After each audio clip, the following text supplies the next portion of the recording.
Brady Anderson. Brady, how are you, man? Good. How you doing, Rob? You look like you still patrol out there in center field. You said that. That's very nice of you. Appreciate that. Now, 21-31, what do you remember about that evening? It was sort of a culmination of watching, your friend accomplish something that when I grew up seemed incomprehensible. That was one of baseball's most hallowed records and considered one of the most unbreakable records. And here 40 years later, another person, almost parallel personalities in a way, like real, just pure, hardworking guys who wanted to play every day. So it's, I think, fitting that a guy like Cal broke the record of a person as revered as Lou Gehrig.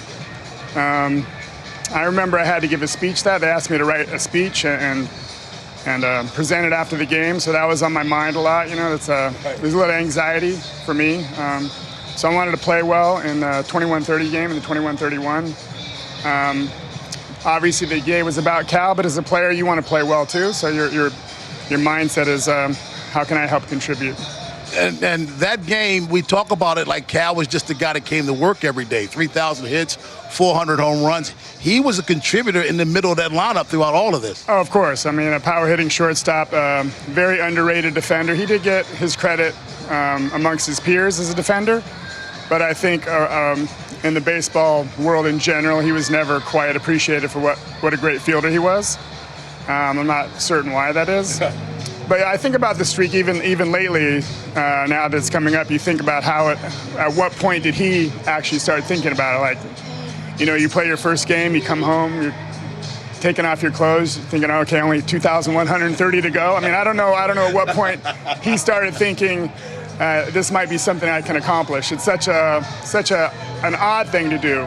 I know you probably didn't want to talk about it, but at what point did you start thinking about this thing? I don't believe in jinxes or things like that, so I used to talk about him.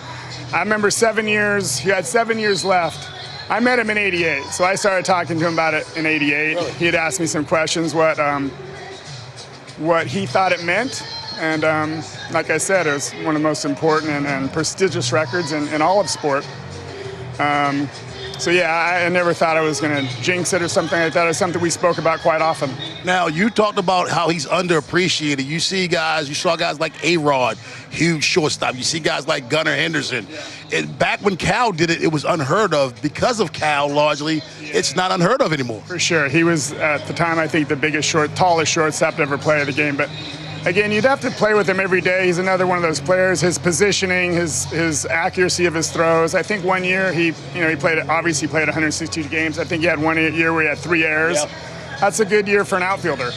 So to think about just a bad hop here and there, a bad throw that the first baseman doesn't dig out. He was a phenomenal fielder. Like I said, hugely underrated. He got his credit as a hitter because he's a power-hitting shortstop in the days when there weren't many of those. But I never felt like he got his due as a fielder. You were also a great fielder and underrated. Thanks a lot, Brady. Appreciate your time, my friend.